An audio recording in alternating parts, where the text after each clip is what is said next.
What is up, my 64 fanatics? My name is Super Saiyan 64, and today I am going to review The Legend of Zelda for the Nintendo Entertainment System. Like always, I am only using an NES emulator for video purposes. I do not use this in any other way other than entertainment for you guys. Anyways, I think I'll let audio me explain. Now, The Legend of Zelda. Released back in 1986, this game was the best-selling Nintendo Entertainment System game, and would go on to spawn an entire series, including a sequel. But for now, let's continue with the original. In this game, you are a nameless hero, which you, of course, get to name. You can either be yourself, some random name, a jumble of characters. It doesn't really matter. But what does matter is saving Princess Zelda. You travel through Hyrule, defeating things called moblins, a species that are loyal to the ever-evil Ganon, who is out to steal the Triforce of Wisdom, which is shattered currently due to Zelda's influence. Because of Zelda, Ganon got mad and sent her under a sleeping spell. And that could only be broke if Ganon was killed, which would lift the curse. So, Link goes around collecting Triforce pieces, going out and collecting weapons in order to defeat the ever-so-evil Ganon and the dungeons ahead. Besides the wooden sword, which is pretty essential, for a casual playthrough at least, you really have the choice to go anywhere you want. You don't have to stay around. You don't have to stay in the starting area for quite a while. You are basically giving nothing to go off besides A equals stabby stabby and sometimes shoot a laser beam. Because, yeah, we can do that in this game. It's a magic game from the 80s, what did you expect? But anyway, you defeat these suckers named moblins, and skeletons and mice, which really hate noise, but that only works in the Japanese version. So anyway, back on topic.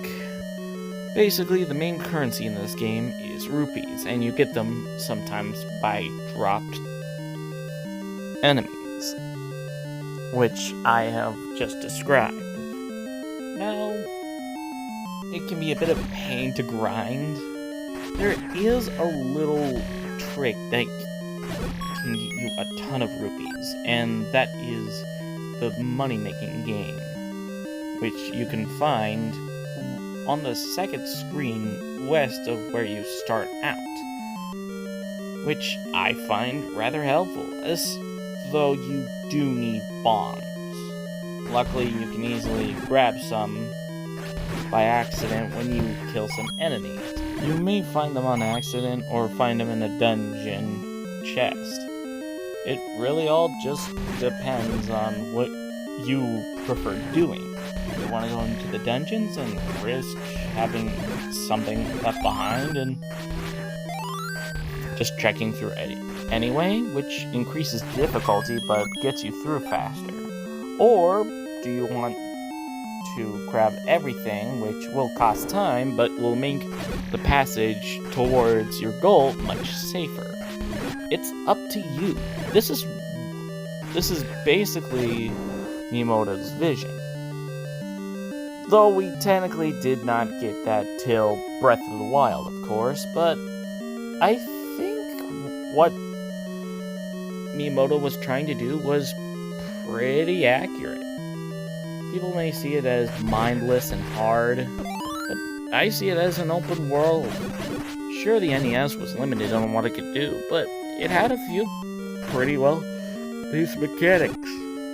And it's generally fun to mess around in. And honestly, I'd probably do this for most of the video, with all the footage you're watching. I don't really enter dungeons, I just mess with moblins and get money. And just enjoy myself. Because you play how you want to play. And my way is beating the living crap out of enemies on screen. Now, there is certain dungeons that you can enter in order, though they can be a bit of trouble to find depending on which one you're going for. Dungeon 1, of course, that's pretty easy. I even still have a mental map of the area in which you need to go. So, it's not that hard to get to it. Dungeon 2, Dungeon 3, it's progressively harder to get to, and you usually need either the guide or you need a special item with you in order to progress, which often goes back to you need the guide. If you want to complete the game, yeah, it gets pretty boring, but I don't think that's what Zelda was made for. It was made for a sandbox form of play. This is some of the earliest sandbox games, where you can basically just do whatever you want, but you have to earn it. You have to find these all on your own. Use your imagination, and think of all the places you can go to. Though, like all good adventurers, you'll need a map. Luckily, especially today, that is extremely well available, allowing you to explore the land of Hyrule and its primitive wasteland sort of aesthetic, which I quite enjoy. Though, like likes to end up being a pain, it's still fun to wander around bits and pieces of Hyrule and just take in the atmosphere. While it would be much better though they pull this off much better in Breath of the Wild, it's kind of fun to come back to these kinds of games. People religiously come back to these sort of games because there's a certain goal, but it's still fun to play around and explore.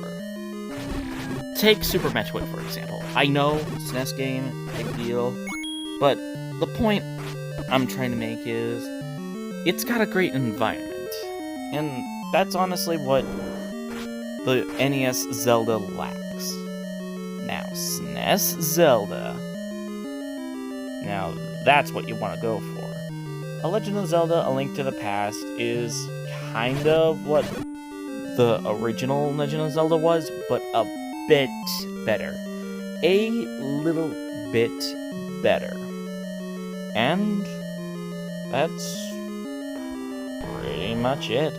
I'll probably try and find some way to fill this in with footage of me running around or messing with the game itself, though I don't use a physical copy.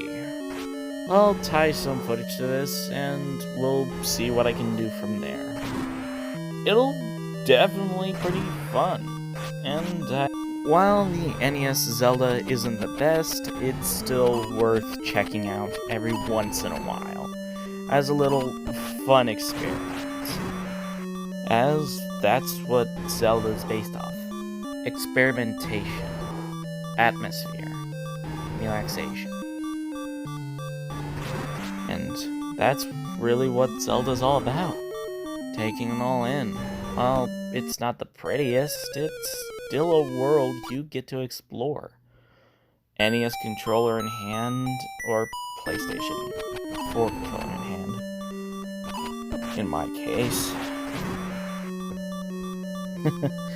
Anyway, this game, I have to say, is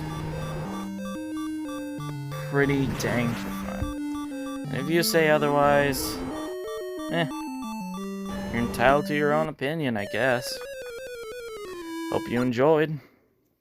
Now, back to you, actual face me.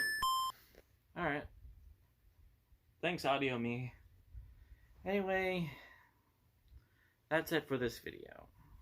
Hope to see you in a couple weeks when, well, I've got some news. I might not be able to make a video next week as I have school. Now, I may not be uploading as much. I will try my best to get stuff out for you guys during the summer, during the school year. And as summer slowly ends and school approaches, I hope you guys will stay with me, my 64 fanatics. Thank you, and have a good day.